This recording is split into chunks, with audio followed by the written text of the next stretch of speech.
నిన్న చంద్రబాబు నాయుడు గారు ఇచ్చిన స్టేట్మెంట్ సూపర్ 6 గురించి ఎప్పుడు అంటున్నారు ప్రజలు. ఇప్పుడున్న పరిస్థితుల్లో సూపర్ 6 ఇచ్చే పరిస్థితి అయితే లేదు. ఉన్న పరిస్థితి రాష్ట్రాన్ని ఆర్థికంగా అధోగతి పాలు చేసి వెళ్ళిపోయాడు జగన్ అంటూ జగన్ మీద ఏదైతే నెపం నెట్టే ప్రయత్నం అయితే చంద్రబాబు నాయుడు గారు చేశారంటారా? అసలు వాస్తవం అదే అనుకోవచ్చు అంటారా? చంద్రబాబు నాయుడు గారు అయితే చేసిన మాట వాస్తవాలు నిజాలు. ఎందుకంటే ఆర్థికంగా బలోపేతంగా ఉండాల్సిన రాష్ట్రాన్ని GDS 2 తీసుకొచ్చిన ఘనత మన జగన్మోహన్ రెడ్డి గారిది. ఆర్థిక వ్యవస్థను బలోపేతం చేయాల్సింది పోయి ఆర్థిక వ్యవస్థను చిన్నాభిన్నం చేసి అరాజక పరిపాలన, నిరుద్యోగ సమస్య, ఆర్థికంగా సంక్షోభాలను గురి చేశాడు. మద్యం ఏర్లే పారిచ్చాడు, డూప్లికేట్ మద్యాన్ని. అలాంటి చేశాడు కాబట్టి ఈరోజు మన కూటమి ప్రభుత్వం ఇప్పటికీ సూపర్ 6లో 3 పథకాలు అమలు చేసి ఇంకా 3 పథకాలు అమలు చేయాలంటే ఆర్థికంగా బలోపేతం కావాలి. ఎందుకంటే ఇచ్చుకుంటా పోతా ఉంటే అప్పులు పెరుగుతూ ఉంటాయి తప్ప రాష్ట్రాన్ని అభివృద్ధి చేస్తే వచ్చిన ఆదాయంతో ఈ పథకాలని అమలు చేయడానికి ఇంకా సులువుగా ఉంటుంది. ఇంకా ఇదే పథకాలు ఇచ్చుకుంటా పోతా ఉంటే మళ్ళీ ఆర్థికంగా మనం వెనకబడతామనే ఉద్దేశంతో చంద్రబాబు నాయుడు గారు గ్రహించి ఆర్థికంగా వ్యవస్థను బలోపేతం చేయాలి, దేశాన్ని మన ఆంధ్ర రాష్ట్రాన్ని GPS పెంచాలి, GDP పెంచాలనే ఉద్దేశంతో ఆ వ్యాఖ్యలు చేశారు. అంటే ఇక్కడ ప్రధానంగా చూసుకుంటే సూపర్ 6 నుంచి ప్రభుత్వం విరమించుకుంది, మాట తప్పింది, మడం తిప్పింది అంటూ వైసీపీ నాయకులు చేస్తున్న వ్యాఖ్యలు కరెక్ట్ అనుకోవచ్చు అంటారా? మరి మడం తిప్పిన నాయకులు వారు, మడము వెనక్కి చూపించింది వాళ్ళు. మడము తిప్పదు, మడము వెనక్కి చేయదు. సూపర్ 6 పథకాలను అమలు చేసే కూటమి ప్రభుత్వం నంబర్ 1 ప్రభుత్వం. ఎందుకంటే ఇప్పటికే ఆర్థికంగా బలోపేతం చేయడానికి ట్రై చేస్తున్నారు కూడా. నిన్న దావోస్ వెళ్ళారు, ఆల్రెడీ కొన్ని కంపెనీస్ని ఇన్వైట్ చేశారు, కొన్ని కోట్లు పెట్టుబడులు పెడతానికి ఆంధ్ర రాష్ట్రానికి వస్తున్నారు. వచ్చినప్పుడు ఆటోమేటిక్గా నిరుద్యోగ వ్యవస్థ అనేది పోద్ది. నిరుద్యోగ వ్యవస్థ అనేది డబ్బు ఆటోమేటిక్గా రొటేషన్ అవుతూ ఉంటుంది. రొటేషన్ అయినప్పుడు మనకు ఆర్థికంగా మనం బలోపేతం అవుతాం. కాబట్టి సూపర్ 6 పథకాలు ఇవ్వడానికి బాగుంది. అంటే ఇక్కడ ప్రధానంగా చూసుకుంటే దావోస్ వెళ్ళారు, ఏం చేశారు? అక్కడ చేసింది ఏమీ లేదు కదా. అక్కడ ఆఖరికి జగన్ రాడనే నమ్మకాన్ని కూడా కలిగించలేకపోయారు ఈ ప్రభుత్వం అనేది ప్రధానంగా వస్తున్న ఆరోపణ. మరి దాన్ని ఎలా చూడొచ్చు అంటారు?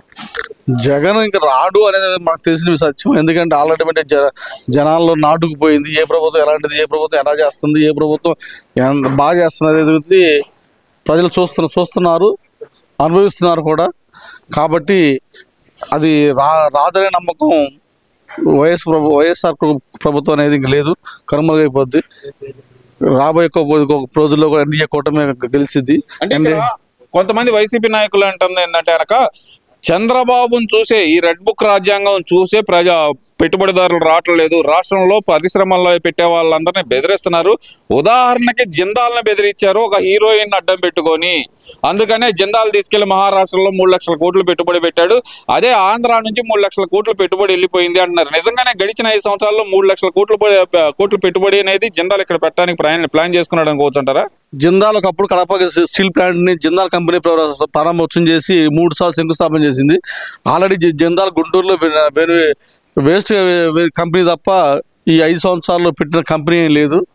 జిందాల్ అంతకంటే పెట్టే స్తోమత లేని కంపెనీ తీసుకొచ్చి నేనేదో 3,000 కోట్లు పెడతాను, 5,000 కోట్లు పెడతానని చెప్పి సృష్టించడం అనేది అబద్ధ కల్పన. అది అంతేగాని అంత పెట్టుబడి పెట్టే కెపాసిటీ ప్రభుత్వం ఉంటే ఆటోమేటిక్గా ఇప్పుడే మన కడప స్టీల్ ప్లాంట్ని ఎప్పుడో ఓపెన్ చేసి ఇచ్చేసేవాళ్ళు.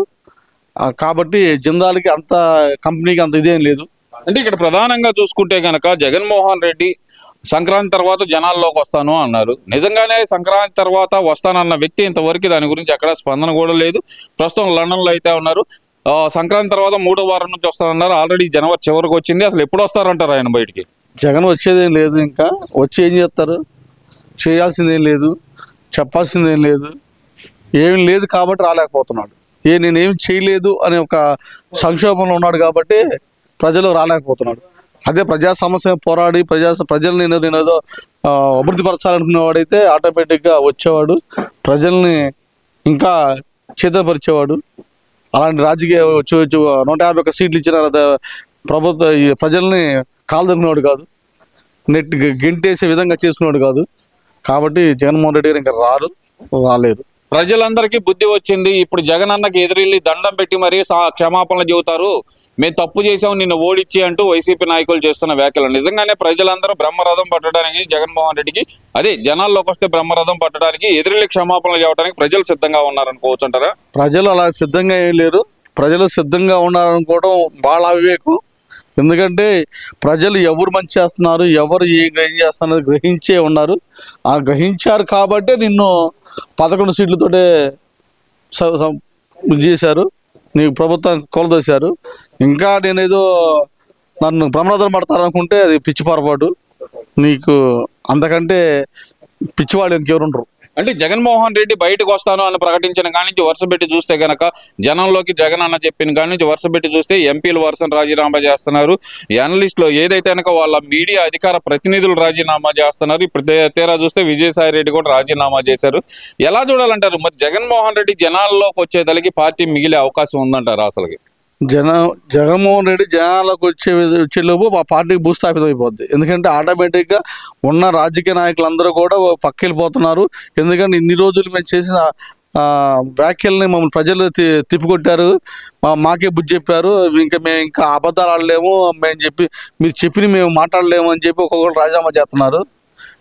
ఆ బూతుల మంత్రి గారు అని, ఈ రోజా గారు కానీ, నగిరి రోజా కానీ, అంబటి రాంబాబు కానీ, మన ఈయన కానీ, నాని కానీ, వల్లభనేని వంశీ కానీ, వీళ్ళందరూ కూడా తప్పు అయిపోయింది అని చెప్పి మేము ప్రజలకు క్షమాపణ చెప్పి మళ్ళీ రాజకీయాలు రావాలని చూస్తున్నారు తప్ప, ఈయన వస్తే మేము ఉండలేమని చెప్పి ఒక్కొక్కరు తప్పు పారిపోతారు. బుల్లెట్ దిగిందా లేదా అని అనిల్ కుమార్ రెడ్డి కూడా సైలెంట్ అయిపోయి ప్రశాంతమైన జీవితం గడుపుతున్నాడు దూరంగా ఉండి. ఎలా చూడాలంటారు అసలు ఇప్పుడు మీరు చెప్పిన వ్యక్తులు ఏదైతే కొడాలి నాని కానీ, వల్లభనేని వంశీ కానీ, రోజా కానీ, రోజా అయితే ఈ మధ్యకాలంలో అప్పుడప్పుడు గాలి వస్తుంది అసలు మీడియా ముందర, అనిల్ కుమార్ యాదవ్ కానీ, ఈ ద్వారంపూడి చంద్రశేఖర్ రెడ్డి అనే వాళ్ళు కానీ, అసలు ఎక్కడ ఏమైపోయారు అనుకోవచ్చు అంటారు? ఎక్కడ ఒక ప్రెస్ మీట్ లేదు, ఏమైపోయారు వీళ్ళందరూ, అసలుకి ఎందుకు దాక్కోవాల్సి వచ్చింది అనుకోవచ్చు అంటారు? దాక్కోవాల్సి వచ్చిందంటే మేము చేసిన అబద్ధాలు, అరాచక పరిపాలన, అరాచకత్వము ఇవన్నీ చేశారు కాబట్టి మళ్ళీ ప్రజల్లోకి వస్తే మళ్ళీ చెప్పుదాన్లు పడతాయి, కొడుకులు పడతాయి, మీద టమాటాలు ఎత్తారు అని బుద్ధి అవుతారు ఉద్దేశంతో ఎందుకైనా మంచిది ప్రశాంతంగా జీవితం గడుపుతాం అని చెప్పి ఇంట్లో దాక్కుని ఇంట్లో ఉంటున్నారు. ఎందువల్ల అంటారు అంత భయపడాల్సిన నెసిటీ ఏముందనుకోవచ్చు అంటారు? ఇక్కడ ప్రధానంగా చూస్తే కనుక కూటమి ప్రభుత్వం కూడా అసలు అంత అగ్రెసివ్ గా స్టెప్స్ కూడా తీసుకుంటున్నట్టయితే కనపట్టలేదు. మరి ఎలా చూడాలంటారు? మరి రెడ్ బుక్ రాజ్యాంగం అమల్లో ఉంది అని చెప్పి వైసీపీ నాయకుల ప్రచారం, నిజంగానే రెడ్ బుక్ రాజ్యాంగం అనేది అమల్లో ఉందనుకోవచ్చు అంటారా? రెడ్ బుక్ రాజ్యాంగం అనేది అమల్లో ఏం లేదు, వాళ్ళ అద్భుత కల్పన. ప్రజలను ఎలా పరిపాలించాలి, ప్రజలకు ఏమేం చేయాలి, ప్రజలు ఎప్పుడు చైతన్యపరచాలి, వాళ్ళకి పథకాలు అందించాలనే ఉద్దేశంతో ప్రభుత్వం ఉంది తప్ప వాళ్ళు చేసిన తప్పుల్ని మనం చేయకూడదు. మనం చేయకుండా ప్రజలకు ఉన్న సమస్యలు తీర్చాలి, అది ఏ విధంగా తీర్చాలి, ఎలా తీర్చాలి, ఎట్లా అయితే ఈ పెట్టుబడిదారులను తీసుకొచ్చేసి ఫ్యాక్టరీలు పెట్టేసి కంపెనీ తీసుకొచ్చేసి డెవలప్మెంట్ చేసి ఎడ్యుకేషనల్గా డెవలప్మెంట్ చేసి చైతన్యపరచాలనే ఉద్దేశంతో ఉందే తప్ప ఈ రెడ్ బుక్ రాజ్యాంగాన్ని చూడాలని లేదు. రెడ్ బుక్ రాజ్యాంగం అంటే అది రాసుకున్నారు తప్ప ఇలా భూత కల్పన. అది వీళ్ళు కూడా రాస్తారు రక్ష చరిత్ర అనే దాన్ని, వీళ్ళు కూడా రాస్తారేమో అది కూడా.